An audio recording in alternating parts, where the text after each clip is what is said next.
जिंदगी की कड़वाहट कई बार इतनी अधिक होती है कि इंसान अपना संतुलन भी खो बैठता है और गलत निर्णय लेने से भी अपने आप को नहीं रोक पाता है। मेरे ही स्कूल की एक अध्यापिका ने अपने पति की प्रताड़नाओं से तंग आकर अपना अंत कर लिया था। इस खबर ने मुझे आज अंदर तक झकझोर कर रख दिया था। बहुत ही सौम्य, सुंदर, सुशील और बुद्धिमान थी शालिनी, लेकिन उसकी नियति उसे कहाँ लेकर गई, सोचकर मेरी पलकें गिल्ली होती जा रही थी। उसके चेहरे में अपना ही चेहरा नजर आने लगा था। कैसे सह गई वो सब। मैं आज अपने अंतर्मन खुद से ही सवाल किए जा रहे थे। सवाल जवाब में एक फिल्म की भांति सब आंखों के सामने चलने लगा था। प्यार, सहयोग, सम्मान जैसे शब्द के मायने तो मैं ब्याह के बाद भूल ही गई थी। जान पाई थी तो बस पति की मार, तिरस्कार, दुत्कार और अपमान। अभी मेरी पढ़ाई ख़त्म भी नहीं हुई थी कि घर वालों के लिए मेरी शादी की उम्र निकली जा रही थी। 18 की उम्र तक मेरी सारी चचेरी बहनें ब्याह दी गई थीं। शहर के सबसे नामी और प्रतिष्ठित परिवार से होने के कारण बराबरी का रिश्ता ना मिल पाना भी एक समस्या सा बना हुआ था। पिताजी को उनके मित्र ने एक रिश्ता बताया। लड़का सरकारी अस्पताल में फिजिशियन था, जो 27 बरस का था और मैं 19 बरस की। मेरी शादी आनन फानन तय कर दी गई। मेरी बीएससी के फाइनल एग्ज़ाम भी शादी के बाद हो जाएंगे कह मुझे मेरी आगे की पढ़ाई न रोकने का आश्वासन दे दिए गए और अगले ही महीने मेरी शादी भी कर दी गई। सारे रस्मों रिवाजों के बाद मैं ससुराल भी आ गई। ससुराल में हफ्ते भर रहने के बाद एग्ज़ाम के लिए वापस मायके आ गई। एग्ज़ाम और चचेरे भाई की शादी में 3 महीने गुजर गए। घर में माँ, पिताजी और 2 भाई थे। एक दिन अचानक ही मेरी तबीयत बिगड़ गई और फैमिली डॉक्टर को दिखाने पर मुझे मेरी माँ बनने की खबर मिली। इस खबर ने मुझे एक अजीब सी खुशी तो दी, लेकिन मुझे मेरे सपने धुंधले होते नजर आने लगे। इस खबर को सुनते ही मेरे पति खुशी से फूले ना समाये और मुझसे मिलने आ गए और फिर अपने साथ ले गए। सरकारी आवास में मैं, मेरे पति और 1-2 नौकर थे। मेरे पति को अस्पताल से वक्त कम ही मिलता था, इसीलिए मेरे साथ के लिए मेरी सास साथ रहने आ गई। वक्त बीतता गया। अब तक मैं 2 बेटों की माँ बन चुकी थी और किसी तरह एमएससी पूरी भी कर ली। 2 छोटे बच्चों को संभालने का दायित्व बताकर आगे पीएचडी करने का ख्वाब मुझसे छीन गया था। मैं घर और बच्चों को संभालने में लग गई थी। इसी बीच हमारा स्थानांतरण दूसरे जिले में हो गया और हम नई जगह आ गए। मेरे पति देर रात जब हॉस्पिटल से लौटते तो डिनर के बाद थोड़ी शराब पीते थे और मुझसे भी साथ देने को कहते और मेरी मना करने पर मुस्कुरा कर कहते, तुम पियोगी तो तुम्हारा धर्म भ्रष्ट हो जाएगा ना। मेरे पति की बातों से या व्यवहार से मुझे मेरी असंतुष्ट होने का संशय मात्र भी अंदेशा अब तक नहीं था। नई जगह पर आने के कुछ ही दिनों बाद मेरे पति के व्यवहार में मेरे प्रति बदलाव आने लगे। मैंने इसका कारण यहाँ की अत्यधिक व्यस्तता ही समझ स्वयं को दिलासा देना उचित समझा और कुछ ही दिनों बाद उनका व्यवहार मेरे प्रति एकदम खराब हो गया। किसी बात पर असंतुष्ट होने पर गरम चाय, खाना, पेपरवेट, पानी, शराब जैसी चीज़ों को मेरे ऊपर फेंक देना अब उनकी आदत में शामिल हो चुका था। अक्सर वजह बेवजह उनके हाथ मुझ पर उठने लगे थे। मैं कारण जानने का जब भी प्रयास करती 2-4 थप्पड़ खाती और खामोश हो जाती। एक रात मैं सारे काम खत्म करके अपने बच्चों को सुला ही रही थी कि कॉल बेल बजी। बाहर जाकर देखा तो मेरे पति शराब में बुध मुझे 1000 गालियां दिए जा रहे थे। आगे बढ़कर मैं उन्हें संभाल कर बेड तक ले आई और उनके जूते निकाले और नशा उतरने के लिए कॉफ़ी भी ले आई। सुबह पूरे होशो हवास में उन्होंने मुझे मायके चले जाने को कहा। मैं अकारण बच्चों के एग्ज़ाम के बीच मायके जाने को उचित नहीं समझ पा रही थी और वैसे भी 7-8 वर्ष की शादी में चचेरे भाई बहनों के विवाह के अलावा कभी गई ही नहीं थी। फिर कैसे आज? और मैंने न ही जाने का निर्णय सुरक्षित कर लिया था। अब तक मेरा उनसे मार खाना, तिरस्कार सहना मेरी नियति बन चुकी थी और मुझे अब घर के नौकरों के सामने बेवजह अपने पीटे जाने पर शर्म भी नहीं आती थी। और रोज रात शराब पीने के बाद घर में हंगामे का होना आम बात हो चुकी थी। दोनों बेटे सहमे से रहने लगे थे। एक रात मैं अपने पति का इंतज़ार करते करते बच्चों के पास ही सो गई और ये सोचा कि किसी कारण बस मेरे पति हॉस्पिटल में ही रुक गए होंगे, जैसा कि किसी ज़रूरी कारण से करते भी थे वे। और जब सुबह अपने कमरे में पहुंची तो देखा मेरे पति हॉस्पिटल की ही एक नर्स के साथ हम बिस्तर हैं। मेरे पैरों के नीचे से ज़मीन ही सरक गई। मेरे जिस्म के एक एक घाव मुझ पर मेरी समझ पर तंज कसते हुए नजर आ रहे थे और बीते सालों के हर सवाल का जवाब भी मेरे प्रत्यक्ष ही थे। मैं झट बाहर आ गई और खुद को संभालते हुए बच्चों को तैयार कर स्कूल को भेज दिया। बिना किसी शर्म झिझक या किसी भी गलती के एहसास से कोसों दूर दोनों ब्रेकफास्ट की टेबल पर बैठकर मुझे किसी नौकर की भांति आदेश दिए जा रहे थे। मैं भी किसी स्वामी भक्त नौकर की भांति सेवा में थी। टेबल से उठते ही मेरे पति ने मुझसे कहा, तुम मायके चली जाओ, मैं तुम्हारी मनहूस शकल भी देखना नहीं चाहता अब। मैंने धीमी आवाज में कहा, मैं मायके नहीं जाऊंगी, चाहे कुछ भी हो जाए। और फिर मायके में मैं अपने घर वालों से आने का कारण क्या बताऊंगी? आपकी ही इज्जत पर धब्बा लगेगा। मेरा इतना कहना ही था कि उनके लात घुसे मुझे मिलने लगे और जब थक गए तो किसी मरे हुए जानवर की तरह मेरे सिर के बालों से मुझे खींचते हुए घर के बाहर लाकर पटक दिया और कहा, ना जाने का बहाना बनाती है और मुझे इल्ज़ाम देती है। तभी एक नौकर मेरे बचाव में मेरे सामने आकर खड़ा हो गया और बोला कि साहब जाने दे, मेम साहब को बहुत चोट लग गई है।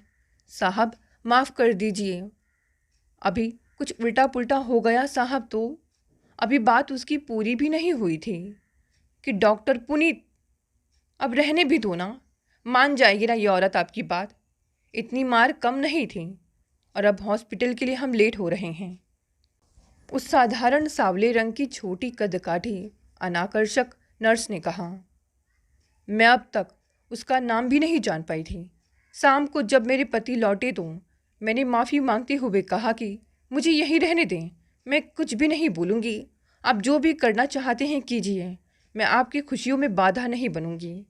इतना कहते ही मेरे पति का गुस्सा सातवें आसमान पर चढ़ गया और मुझ पर लात घूसे की बरसात होने लगी। दोनों बेटे रोते और डरे हुए आकर मुझसे लिपट गए और पापा मम्मी को नहीं मारो, प्लीज़ मत मारो, ऐसा कहने लगे। अब हाथ बेटों पर भी उठ गए थे। जनवरी की ठंड रात में मुझे दोनों बेटों सहित घर से बाहर निकाल दिया और कहा कि तेरे लिए इस घर में कोई जगह ही नहीं है। हम तीनों दरवाजे पर बैठे ठंड से कांपते रहे। सुबह जब नौकरों ने दरवाज़ा खोला तो हम अंदर आए। ठंड की वजह से बेटे दोनों बुखार की चपेट में आ गए थे। बेटों को दबा दी। शाम को जब मेरे पति घर लौटे तो घर खाली दिखा। पूछने पर पता चला कि बेटों की तबीयत खराब है, मैं भी वहीं हूँ। मेरे पति उस कमरे तक आ पहुँचे और उन्हें देखने के बाद हम तीनों ही फिर मार या घर से निकाले जाने के भय से कांपने लगे। लेकिन वो आज माफ़ी मांगते हुए कहने लगे कि मुझे माफ़ कर दो। न जाने कहाँ का पाप मेरे सर पर सवार हो जाता है जो मैं अपने बच्चों के साथ, अपनी ही बीवी के साथ ऐसा अन्याय करता हूँ। मुझे माफ़ कर दो। आज लगा जैसे एक पल को दुनिया ही बदल गई। खाना भी उसी कमरे में मंगवाया और सभी साथ खाकर सो गए। सुबह बड़ी खुशी खुशी हॉस्पिटल भी गए। एक हफ्ते तक सब कुछ नॉर्मल रहा। एक क्षण को लगा कि शायद अब ईश्वर को मुझ पर और मेरे बेटों पर तरस आ गया। इतवार की शाम नविता, जो वही नर्स थी, अपनी कर्कश वाणी से डॉक्टर पुनीत पुकारते हमारे बेडरूम तक आ पहुंची थी। मैं उसे देख स्तब्ध। उसने मुझसे बड़ी ही बदतमीजी से पेश आते हुए मुझसे पूछा कि तुम अभी तक अपने पिल्लों को लेकर गई नहीं, कब छोड़ोगी हमें? सरदर्द बन गई हो, दुश्मन हो तुम हमारे सुख चैन की। मैं या तुम हमारी जिंदगी में जहर बनी हो, मैंने नविता से कहा और तभी हाथ में शराब की गिलास लिए मेरे पति हम तक आ पहुँचे और मुझ पर बदतमीजी से बात करने का आरोप देते हुए गिलास की शराब मेरे मुंह पर फेंक दिया और मुझसे माफ़ी मांगने को कहने लगे और मेरी मना करते ही मेरे ऊपर थप्पड़ बरसाने लगे। अब तक मैं सारे सवाल के जवाब खुद ही पा चुकी थी और मेरे पास अब सिर्फ दो ही विकल्प थे। एक, कि मैं सब सहती रहूं। दूसरा, सब छोड़कर भाग जाऊं। लेकिन मैं अपने माँ पिताजी और भाइयों को किसी तरह का दुख नहीं देना चाहती थी, इसीलिए मैंने सब सहने का रास्ता ही चुना। अब मेरे घर की कहानी हर जुबान पर थी। अब मुझे किसी से शर्म भी नहीं आती थी। मैंने सबको अपनी नियति मानकर खुद में सहने की हिम्मत दिन प्रतिदिन बढ़ाने में जुट गई थी। और अब मेरे शरीर पर मेरे पति के साथ नविता भी हाथ साफ करने से ना चुकती थी। अब तक किसी को मेरे हाथ पांव टूटने या मरने का भी खौफ ना रहा। नौकरों को मेरे पास जाने और दवा ना देने की सख्त हिदायत थी। मैं दर्द में कई कई दिन कराहती रहती। शादी के अब तक 12-13 वर्ष भी बीत चुके थे। सब झेलते, लोगों के सामने झूठ बोलते, अपने जख्मों को सबकी नज़रों से छुपाते, बच्चों की सहमी जिंदगी को देखते, सबको मैं अपनी ही नियति मान चुकी थी और यह तसल्ली भी दे चुकी थी कि इससे मेरी मुक्ति नहीं है और एक दिन मैं अपने ही पति के हाथों से जान गंवा बैठूंगी। लेकिन इन सब बीच एक उम्मीद भी थी जो मुझे अंदर ही अंदर सबका सामना करने की शक्ति देते जा रही थी। वो थी मेरे बेटों की भविष्य और फिर मेरे छोटे छोटे बेटों को अभी मेरे सहारे और देखभाल की भी बेहद ज़रूरत थी। जबकि मेरी शरीर पीटते पीटते जर्जर हो चुकी थी। सिर के बाल खींच खींच उखड़कर मुट्ठी भर ही बचे थे। मेरा रंग रूप, मेरी सुंदरता, मेरी काबिलियत सारी धरी की धरी रह गई थी। आज पिताजी का फ़ोन आया था कि भैया की बेटी की शादी है, कार्ड भी जल्दी ही पहुंच जाएगा और सभी को आना है। मैंने अपने पति से बताया, मैं इन दिनों बहुत व्यस्त हूँ, तुम ऐसा करो ड्राइवर के साथ हो आओ, बच्चों के साथ तुम्हारा भी थोड़ा चेंज हो जाएगा। ऐसा कहकर मेरे पति कमरे से बाहर चले गए। मैं भी 2-3 दिन में ही लौट आने की सोचकर पैकिंग कर ली और अगले ही हफ्ते ड्राइवर के साथ चली गई। शादी के रीति रिवाजों में शिरकत करने पति भी बाद में आए और जरूरी काम का बहाना लेकर 5-6 घंटे में ही वापस आ गए।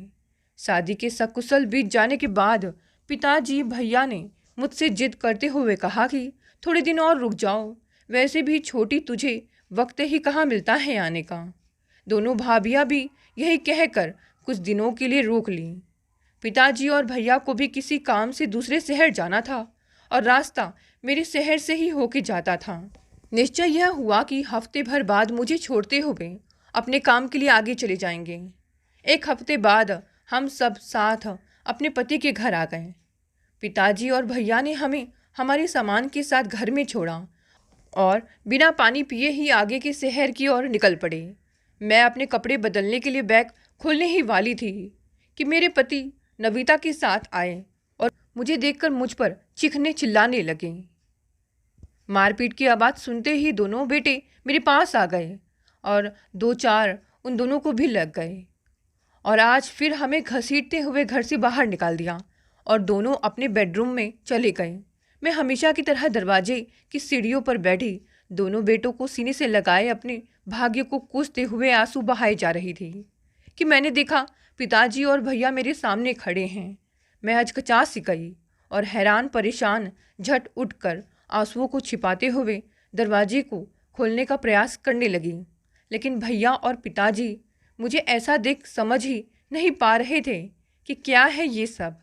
अभी तो सब ठीक ठाक ही छोड़कर गए थे, आखिर यह सब है क्या।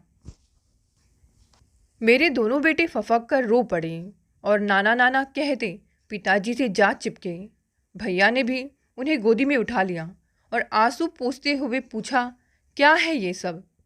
मेरे छोटे बेटे ने रोते हुए भैया से कहा, मामा जी, पापा ने मम्मी को बहुत मारा है और पापा अक्सर ही मारते हैं।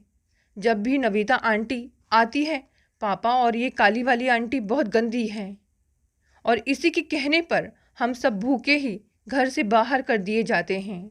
पानी बरसे ठंड रहे, हम बाहर ही मम्मी की गोदी में चिपके रहते हैं और अंकल घर के नौकर चुपके से सॉल और कुछ खाने की चीज़ें लाते हैं। हमें यहाँ बहुत बहुत डर लगता है। पिताजी और भैया की आंखें गुस्से से लाल हो रही थीं। भैया गुस्से में दरवाजे को खटखटाने लगे और ज़ोर ज़ोर से मेरे पति का नाम लेकर बुलाने लगे। दरवाज़ा खोलो नहीं तो तोड़ देंगे, भैया ने गुस्से से कहा। आज अगर मेरे ज़रूरी कागजात यहाँ छूटे ना होते तो हमें तो तुम्हारे वहसीपन का पता ही नहीं चलता। हमारे घर में रिश्ता करके हमारे साथ नाम जुड़ने से पूरा खानदान खुद को धन्य समझता है, और तुम मेरे बहन के साथ ऐसा बर्ताव, किसी जानवर से भी बदतर। कहाँ कमी रह गई थी हमसे या मेरी बहन से? तुम इतनी नीचता दिखाओगे हमने तो कभी सपने में भी नहीं सोचा था। भैया का गुस्सा इतना बढ़ गया था कि उन्होंने मेरे पति के गाल पर जोर का घूंसा दे मारा। 2-4 घूंसा खाने के बाद उसके होठों से खून निकलने लगा। भैया इतने गुस्से में थे कि अपना आपा खो बैठे थे। यह सब देख नविता सामने आकर लड़ने लगी भैया से। भैया ने जोर की फटकार नविता को लगाई और मेरी तरफ देखते हुए मुझसे कहा कि छोटी, तुम अपने और बच्चों के ज़रूरी सामान लो और यहाँ से चलो। हम यहाँ 1 सेकंड के लिए भी तुझे नहीं छोड़ेंगे। तुमने बहुत सह लिया हमारे अनजाने में, लेकिन अब बिल्कुल भी नहीं। मुझे तो उससे ज़्यादा गुस्सा तो तुम पर आ रहा है। अरे, पढ़ी लिखी होने के बावजूद भी इतना सहती रही। अरे, कम से कम अपने खुद के लिए आवाज़ ही उठाई होती तो तुम्हारी ज़िंदगी इतनी नरक नहीं बनती। तुम्हारी जैसी औरतें ही पति की मार खाती हैं। अरे, इतनी कमज़ोर तो तुम कभी भी नहीं थी, अब क्या हुआ? भैया आज बरस पड़े थे गुस्से से। मैंने भी अपने सर्टिफिकेट्स और बेटों के रिजल्ट्स और उनके कुछ कॉपी किताब बैग में डाले, और जो बैग लेकर लौटी थी वैसे ही बंद कर भैया ने गाड़ी में रखवा दिए। जब हम गाड़ी तक आए तो हमारे घर के नौकर, हमारे पड़ोसी जो गाड़ी के पास ही खड़े थे, उन्होंने सारे हाल से भैया और पिताजी से अवगत करा दिया, और उसके बाद हम सबको अपने साथ लेकर गाड़ी में बैठ गए। पिताजी मेरे बगल में बैठे मेरे आंसू पोंछते और खुद भी रोते रहे। भैया बेटों को संभालते रहे। पिताजी ने ड्राइवर से घर वापस चलने को कहा। थोड़ी ही दूर चलने पर पिताजी और भैया ने एक ही साथ ड्राइवर को पास के ही पुलिस स्टेशन चलने को कहा। वहां पहुंचकर मेरे पति के खिलाफ रिपोर्ट लिखवाई। हम वहां के एक बड़े ऑफिसर के घर में गए और सारे हाल विस्तार से बताए। वे ऑफिसर भी अपनी बेटी की तरह मुझे स्नेह दिए और मुझे, मेरे बेटों, मेरे भैया और पिताजी को बिना जलपान और रात्रि भोजन के आने नहीं दिया, और पूरी तरह से कड़ी कार्रवाई और हमें पूर्ण सहयोग का आश्वासन देकर विदा कर दिया। वो रात मेरी ज़िंदगी की आखिरी काली रात साबित हुई, और सुबह की फुटती किरणों के साथ मैं हर दुख से मुक्त हो अपनी मायके आ गई। कुछ दिनों के केस चलने के बाद हमारा तलाक हो गया। मैंने पिताजी से कहकर दूसरे शहर में नई सिरे से ज़िंदगी की शुरुआत की। मैंने सबसे पहले अपनी पीएचडी पूरी की और यहाँ आकर दोनों बेटों की परवरिश में कोई कभी कमी नहीं आने दी। वक्त के साथ मैंने स्कूल के बाद एक गर्ल्स इंजीनियरिंग कॉलेज में स्वयं को व्यस्त रखते हुए हमेशा लड़कियों को अपने पैरों पर खड़े होने की शिक्षा देने का प्रयास किया, और दोनों बेटों को उच्च पदों पर कार्यरत देखकर हमेशा ही ईश्वर का धन्यवाद किया। दीवार पर टंगे कैलेंडर तो पलट दिए जाते हैं, लेकिन उन हर पन्नों के बीच खुशियों और गमों के दिन भी किसी लाश की तरह दब कर रह जाते हैं। मैं भी अब उस भयावह जिंदगी को अपनी ताकत बनाकर जीने की आदत डाल चुकी हूँ, और जिंदगी की जहर में से कुछ बूंद अमृत की तलाश में मासूम बच्चों के साथ ही जिंदगी जी रही हूँ। अब मैं खुश हूँ क्योंकि अब मैं जिंदगी जी रही हूँ। दोस्तों, ये कहानी यही समाप्त हो गई। चलिए साथ देखते हैं आज की दूसरी कहानी। आज तो बहुत मज़ा आएगा। काफ़ी सालों बाद हम कुछ अपने लिए कर रहे हैं। सच में मैं बहुत खुश हूँ आज। मैं आज भी आपसे बहुत प्यार करती हूँ। I love you my dear पतिदेव। लेकिन पत्नी सेजल से अपने प्यार का इजहार किए बिना ही गौरव ने कहा, अरे अरे, आज क्या तारीफ़ों की पुल बांधे जा रही हो। देखो ज़रा टाइम क्या हो रहा है। मेहमानों के आने का वक्त हो चुका है। तुम जल्दी से तैयार हो जाओ, मैं तब तक दूसरे इंतज़ाम देख लेता हूँ। गौरव ने अपनी पत्नी सेजल से कहा। तभी सेजल ने गौरव को याद दिलाने की गरज से कहा, अरे याद से आप शालिनी दीदी और जीजा जी को भी फ़ोन कर दीजिए। आप उन्हें फ़ोन अभी कीजिए और पूछिए कि उन्हें कोई दिक्कत तो नहीं है ना? वैसे वे आज आती तो मज़ा आता। अब कल तो पार्टी नहीं रहेगी। अच्छा बाबा, पूछ लूँगा, पहले तुम तैयार हो जाओ। मुझे तो लग रहा है तुम आज 2-3 घंटों से पहले बाहर आओगी ही नहीं। शाम के 8 बजते ही सारे मेहमान घर पर आ चुके थे। कार्यक्रम की शुरुआत हो चुकी थी। दरअसल सेजल और गौरव की शादी की आज सालगिरह थी। दोनों के चेहरे खुशी से दमक रहे थे। दोनों ही मुंबई में रहते हैं। गौरव अमेरिका बेस्ड कंपनी में सीनियर पोस्ट पर है, तो वहीं सेजल भी एक कंपनी में अच्छी पोस्ट पर नियुक्त है। आज सेजल तैयार होकर सबके सामने आई तो बस सब उसे देखते ही रह गए।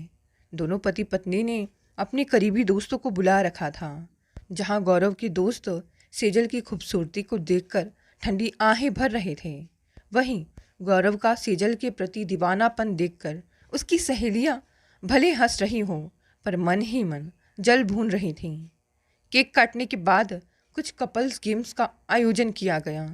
उनमें भी सेजल और गौरव तो छाए ही रहे। पार्टी खत्म हुई। सब दोस्तों को विदा करने के बाद सेजल और गौरव भी अपने अपने कमरे रूपी उन ग्रहों में छिप गए जहां पर बस वे ही थे। वे आज के उन युगल के लिए उदाहरण हैं जो साथ होकर भी साथ नहीं हैं। दोनों ही जिंदगी की दौड़ में इतना तेज भाग रहे हैं कि उनके हाथ कब छूट गए पता ही नहीं चला। कल शाम तक गौरव की दीदी और जीजाजी आ जाएंगे। सेजल ने पूरे दिन की छुट्टी ले ली। नौकरों की मदद से घर की सज्जा में थोड़ा परिवर्तन कर दिया। गौरव भी सीधे दफ्तर से दीदी और जीजाजी को लेने चला गया। शाम को दरवाजे की घंटी बजी तो सेजल ने दौड़कर दरवाज़ा खोला। अपने ससुराल में वह सबसे करीब शालिनी दीदी के ही थी। शालिनी एक बिंदास स्मार्ट महिला थी जो एकदम सच बोलने वाली है। सेजल अपनी ननंद शालिनी के साथ ही अपने पति गौरव, अपने सास ससुर की भी बिना हिचक के बुराई कर सकती है। शालिनी के साथ उसका ननंद का नहीं बल्कि बड़ी दीदी का रिश्ता था। शालिनी सूट में बेहद दिलकश लग रही थी। सेजल भी सफ़ेद गाउन में बहुत सुंदर लग रही थी। ननंद शालिनी को अकेला देख सेजल ने कहा, अरे दीदी आप अकेली? जीजा जी कहाँ हैं? वे तो साथ आ रहे थे ना। अरे क्या बताऊँ सेजल, उन्हें तो अपने कामों से छुटकारा मिले तब न वह कहीं शामिल हो पाए। अब अगली बार का उन्होंने पक्का वादा किया है कि साथ आएंगे। सेजल को बाहों में भरते हुए शालिनी बोली, सेजल तुम कब अधेड़ लगोगी? अभी भी बस 25 साल की लग रही हो। जिस दिन तेरा मोटापा थोड़ा कम होगा मोटी। पीछे से गौरव की हंसी सुनाई दी। रात के खाने में सब कुछ शालिनी की पसंद का था। कड़ी चावल, पालक के पकौड़े, सूखी भिंडी और रोटी और गाजर का हलवा। ऐसा लगता ही नहीं कि भाभी के घर आई हूँ। ऐसा लगता है कि मम्मी पापा के घर में हूँ। शालिनी भर्राई आवाज़ में बोली। सुबह शालिनी जब 9 बजे सोकर उठी तो सेजल नाश्ते की तैयारी में लगी हुई थी। घर मेरी भतीजियों के बिना कितना सुना सुना सा लग रहा है, शालिनी ने कहा तो सेजल और गौरव एक दूसरे की तरफ सुनी आंखों से देख रहे हैं। यह दीदी की अनुभवी आंखों से छिपा नहीं रहा। जैसे एक आम शादी में होता है, ऐसे ही कुछ कहानी उनकी शादी की भी थी। कुछ साल तक वे भी एक दूसरे के प्यार में गोते लगाते रहे और समय बीतते बीतते उनका प्यार भी खत्म हो गया। फिर शुरू हुई एक दूसरे को अपने जैसा बनाने की खींचातानी। उस खींचातानी में रिश्ता कहाँ चला गया किसी को नहीं पता चला।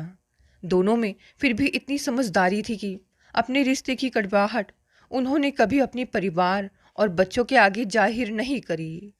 उन्होंने अपनी दोनों बेटियों को बोर्डिंग में डाल दिया था ताकि वे उनके रिश्ते के बीच बढ़ती खाई को महसूस ना कर पाएं।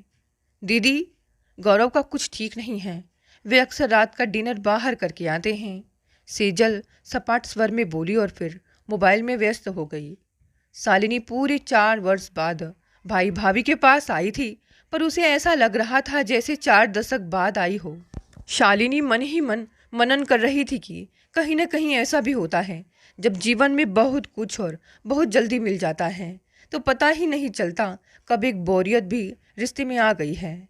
यह संघर्ष ही तो जो हमें ज़िंदगी की जिंदादिली से जीने की राह दिखाता है। लेकिन यहाँ गौरव अपने ही ऑफिस में एक तलाकशुदा महिला मानवी के साथ अपना ज़्यादा से ज़्यादा वक्त बिताना पसंद करने लगा था, क्योंकि उसके साथ उसे ताजगी महसूस होती थी। सुनो, आज रात बाहर डिनर करेंगे, गौरव के बालों में हाथ फेरते हुए मानवी ने कहा। यार दीदी आई हुई हैं, बताया तो था मैंने, गौरव ने कहा। मानवी ने थोड़ी तेज स्वर में कहा। भूल गए, मंगलवार और शुक्रवार की शाम मेरी है। और फिर झुककर गौरव को प्यार से पकड़ लिया। गौरव का रोम रोम रोमांचित हो उठा। यही तो वह रोमांच है जिसे वह अपने विवाह में मिस करता है। उस रात आते आते 12 बज गए। शालिनी दीदी सोई नहीं थी, वह बाहर हॉल में ही बैठकर काम कर रही थी। गौरव शालिनी दीदी को देखकर ठिठक गया। भाई, यह क्या समय है घर आने का? अभी तो मैं हूँ, पर वैसे सेजल क्या करती होगी? शालिनी ने चिंतित स्वर में कहा। गौरव सीधे अंदर बेडरूम में चला गया और सेजल को बाहों में उठा कर ले आया। प्यार तो मैं अब भी उतना ही करता हूँ सेजल से, बस जिम्मेदारियाँ सिर उठाने ही नहीं देती, गौरव बोला। सेजल हंसते हुए गौरव के लिए कॉफ़ी बनाने चली गई, पर शालिनी को इस प्यार में स्वांग अधिक और गर्माहट कम लग रही थी। पर उसने अधिक तहकीकात करने की ज़रूरत इसलिए नहीं समझी क्योंकि उसे खुद पता था कि वैवाहिक जीवन में ऐसे उतार चढ़ाव आते रहते हैं। उसे दोनों की समझदारी पर पूरा भरोसा था। जब शालिनी अपना सामान पैक कर रही थी तो अचानक सेजल उसके गले लग कर रोने लगी। उस रोने में एक खालीपन है, यह बात शालिनी से छिपी नहीं रह सकी। क्या बात है सेजल? कुछ समस्या है तो बताओ, मैं उसे सुलझाने की कोशिश करूँगी। नहीं, आप जा रही हैं तो मन भर आया, सेजल ने खुद को काबू करते हुए कहा। ऐसे ही एक ठंडी रात सेजल फेसबुक पर कुछ देख रही थी। अचानक उसने एक मैसेज देखा जो किसी प्रशांत ने भेजा था। क्या आप शादीशुदा हैं? भला ऐसी कौन सी महिला होगी जो इस बात से खुश नहीं होगी? लिखा, मैं पिछले 10 सालों से शादीशुदा हूँ और 2 बेटियों की माँ हूँ। प्रशांत, झूठ मत बोलो। और कुछ दिल के इमोजी। सेजल, दिल हथेली पर रख कर चलते हो क्या? प्रशांत, सॉरी पर आप खूबसूरत ही इतनी हैं। ऐसे ही इधर उधर की बात करते करते 1 घंटा बीत गया और सेजल को पता भी नहीं चला। बहुत दिनों बाद उसे हल्का महसूस हो रहा था। अब सेजल भी प्रशांत के साथ चैटिंग में एक अनोखा आनंद अनुभव करने लगी। अब उतना खालीपन नहीं लगता था। प्रशांत सेजल से 5 वर्ष छोटा था और देखने में बेहद आकर्षक था। प्रशांत जैसा आकर्षक युवक सेजल के प्यार में पड़ गया है, यह बात सेजल को एक अनोखे नशे से भर देती थी। सेजल अपने रख रखाव को लेकर काफ़ी सहज हो गई थी। कभी कभी तो युवा और आकर्षक दिखने के चक्कर में वह बेहुदा भी लगने लगती। आज सेजल को प्रशांत से मिलने आना था। वह जैसे ही ऑफिस में पहुंची, लोग उसे आश्चर्य से देखने लगे। काली स्कर्ट और सफ़ेद शर्ट में वह थोड़ी अजीब लग रही थी। उसके शरीर का थुलथुलापन साफ नजर आ रहा था। जब वह प्रशांत के पास पहुंची तो प्रशांत भी कुछ देर तक तो चुप रहा, फिर बोला, आप बहुत अच्छी लग रही हो, एकदम कॉलेज गर्ल। दोनों काफ़ी देर तक बातें करते रहे। अब दोनों में एक गहरी दोस्ती हो गई। शुरू शुरू में गौरव और सेजल दोनों ही आसमान में उड़ रहे थे, पर उनके नए रिश्ते की नींव ही भरम पर थी।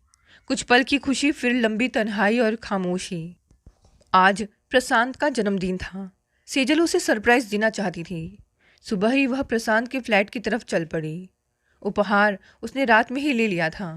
5 मिनट तक घंटी बजती रही, पर किसी अनजान युवक ने दरवाज़ा खोला। जी कहिए, किससे मिलना है आंटी? सेजल बहुत बार आई थी, पर प्रशांत ने कभी नहीं बताया था कि वह फ्लैट और लोगों के साथ शेयर कर रहा है। बोली, जी प्रशांत से मिलना है।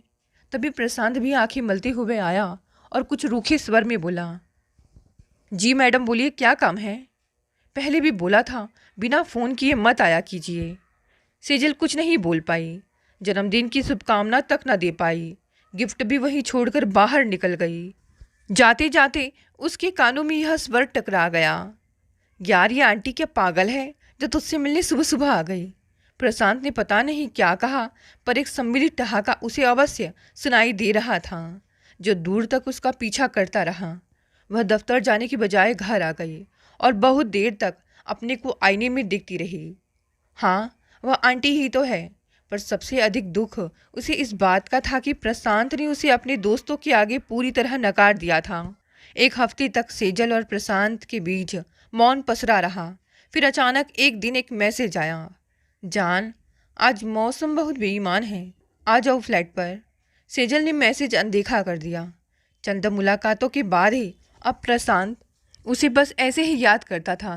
ऑफिस पहुंची ही थी कि फिर से मैसेज आया, जानू, आई एम सॉरी, प्लीज़ एक बार आ जाओ, मैं तुमसे कुछ कहना चाहता हूँ। सेजल जानती थी वह झूठ बोल रहा है, पर फिर भी दफ्तर के बाद प्रशांत की फ्लैट पर चली गई, शायद सब कुछ हमेशा के लिए ख़त्म करने के लिए। पर फिर से वही कहानी दोहराई गई। सेजल, प्रशांत, तुम्हें मेरी याद बस इसीलिए आती है। उस रोज़ तो तुम मुझे मैडम बुला रहे थे, तुम क्या बुलाओगी गौरव के सामने मुझे? हम दोनों ज़रूरतों के लिए बंधे हुए हैं। प्रशांत ने उसे आईना दिखाया। सेजल को बुरा लगा, पर यह वह कड़वी सच्चाई थी जिसे वह सुनना नहीं चाहती थी। प्रशांत ने उसे बाहों में भर लिया। ज़्यादा सोचो मत, जो है उसे ऐसे ही रहने दो, भावनाओं को बीच में मत लाओ। सेजल थके कदमों से अपने घर रूपी सराय में चली गई। क्यों वह सब कुछ जानकर भी बार बार प्रशांत की तरफ खींची चली जाती है, यह रहस्य उसे समझ नहीं आता। काश वह लौट पाए पुराने समय में, पर यह एक खालीपन था जिसे वह चाह कर भी नहीं भर पा रही थी। घर जाकर बैठी ही थी कि गौरव गुनगुनाता हुआ घर में घुसा और सेजल से बोला, 3 दिन की मीटिंग के लिए कोलकाता जा रहा हूँ, पैकिंग कर देना। तुम्हारी खुशी देखकर तो नहीं लग रहा है कि तुम मीटिंग के लिए जा रहे हो। यार, तो रोते हुए जाऊं क्या? सेजल को खुद समझ नहीं आ रहा था कि उसे ईर्ष्या क्यों हो रही है। वह खुद भी तो यही सब कर रही है। गौरव के जाने के बाद एक बार मन करा कि प्रशांत को बुला ले, फिर उसने अपने आप को रोक लिया। प्रशांत को भावनाओं से ज़्यादा शरीर की दरकरार थी। आज उसे अपना मन बांटना था, पर समझ नहीं आ रहा था कि वह क्या करे। मन किया गौरव को फ़ोन कर ले और बोले, लौट आओ उन्हीं राहों पर जहाँ सफ़र की शुरुआत करी थी। पर अहम होता है ना, वह बड़े बड़े रिश्तों को घून की तरह खा जाता है। न जाने क्या सोचते हुए उसने शालिनी दीदी को फ़ोन लगा दिया और बिना रुके अपने मन की बात कह दी। पर प्रशांत की बात वह जानबूझकर छिपा गई। शालिनी दीदी ने शांति से सब सुना और बस कहा कि जो तुम्हें खुशी दे वह करो, मैं तुम्हारे साथ हूँ। उधर होटल में चेक इन करते हुए गौरव बहुत तरोताज़ा महसूस कर रहा था। मानवी भी आई हुई थी। दोनों ने अगल बगल के कमरे लिए हुए थे। गौरव को काम और सुविधा का यह समागम बहुत अच्छा लगता था। मानवी, जल्दी से तैयार हो जाओ, थोड़ा कोलकाता को महसूस कर ले आज। गौरव ने फ़ोन पर कहा, जी जनाब। उधर से खनकती हंसी सुनाई दी मानवी की। गौरव उसे एकटक देखता रह गया, फिर बोला, मानवी, यूं ही नहीं तुम पर मरता हूँ मैं। कुछ तो बात है जो तुम्हें औरों से जुदा कर देती है। शॉपिंग करते हुए गौरव ने सेजल के लिए 3 महंगी साड़ियाँ खरीदी। यह बात मानवी की आंखों से छिपी नहीं रही। वह उदास हो गई। मानवी, क्या बात है? तुम्हें भी तो मैंने दिलाई है ना तुम्हारी पसंद की साड़ियाँ। हाँ, दोयम दर्जे का स्थान है मेरा तुम्हारे जीवन में। दिमाग खराब मत करो तुम पत्नियों की तरह। गौरव चिढ़े स्वर में बोला, हाँ, वह हक भी तो सेजल के पास ही है। मानवी ने संयम स्वर में कहा। वह रात ऐसे ही बीत गई। जाने यह कैसा नशा है जो न चढ़ता है ना ही उतरता है, बस चंद लम्हों की खुशी के बदले तिल तिल तड़पना है। सुबह की मीटिंग निपटाने के बाद जब गौरव मानवी के रूम में गया तो उसे तैयार होते पाया। क्या बात है, आज मेरे कहे बिना ही तैयार हो गई हो? मैं आज शाम करण के साथ जा रही हूँ, तुम्हें भी चलना है तो चलो। वह मेरा सहपाठी था। फिर पता नहीं कब मिले, मानवी बोली। तब गौरव बोला, जब बिना पूछे तय ही कर लिया है तो अब यह नाटक क्यों कर रही हो? मानवी ने अपनी काजल भरी आंखों को और बड़ा करते हुए कहा, क्यों पति की तरह बोर कर रहे हो? और फिर मुस्कुराते हुए वह तीर की तरह निकल गई। गौरव सारी शाम उदास बैठा रहा। मन करा सेजल को फ़ोन लगाए और बोले कि सेजल, मुझे वैसा ही ध्यान और प्यार चाहिए जैसा तुम पहले देती थी। सेजल, बहुत याद आ रही है तुम्हारी, उसने मैसेज किया। क्यों, क्या कम है? बिना किसी चापलूसी के भी कर दूंगी। उधर से रूखा जवाब आया। गौरव ने फ़ोन बंद कर दिया। जहाँ सेजल को प्रशांत के साथ जिस रिश्ते में पहले ताजगी महसूस होती थी, वह भी अब बासी होने लगा था। उधर जब से मानवी अपने सहपाठी करण से मिली थी, उसका मन उड़ा रहता था। करण ने अब तक विवाह नहीं किया था और मानवी को उसके साथ अपना भविष्य दिख रहा था, जबकि गौरव के लिए वह बस एक समय काटने का जरिया थे। वह उसकी प्राथमिकता कभी नहीं बन सकती थी। आज सेजल घर जल्दी आ गई थी। घर हमेशा की तरह साए साए कर रहा था। उसने अपने लिए एक कप चाय बनाई और बालकनी में बैठ गई। 2 घंटे बीत गए विचारों के जंगल में घूमते हुए। तभी उसने देखा कि गौरव की कार आ रही है। उसे आश्चर्य हुआ कि गौरव आज इतनी जल्दी कैसे आ गया। उसने गौरव से पूछा, आज इतनी जल्दी कैसे? कहो तो वापस चला जाऊं? सेजल हंसकर बोली, नहीं, ऐसे ही पूछ रही थी। उसकी बात का कोई जवाब दिए बिना गौरव सीधा अपने कमरे में चला गया और अपनी शादी की सीढ़ी लगाकर बैठ गया। सेजल भी आकर बैठ गई। दोनों अकेली भावनाओं के बियाबान के जंगल में घूमने लगे। मन भीग रहे थे, पर लौटकर आने का एहसास कौन पहले करेगा। बिस्तर पर करवट बदलते हुए सेजल पुराने दिनों की यादों में चली गई, जब वह गौरव हंसों के जोड़े के रूप में मशहूर थे। दोनों हर टाइम एक दूसरे के साथ रहने का बहाना ढूंढते थे। फिर एक के बाद एक जिम्मेदारियां बढ़ी और न जाने कब और कैसे एक अजीब सी चिड़चिड़ाहट दोनों के स्वभाव में आ गई। फलस्वरूप दोनों की नज़दीकियां शादी से बाहर बढ़ने लगी। यही सोचते हुए कब सुबह हो गई सेजल को पता ही नहीं चला। ऑफिस में जाकर सेजल अपने काम में डूब गई।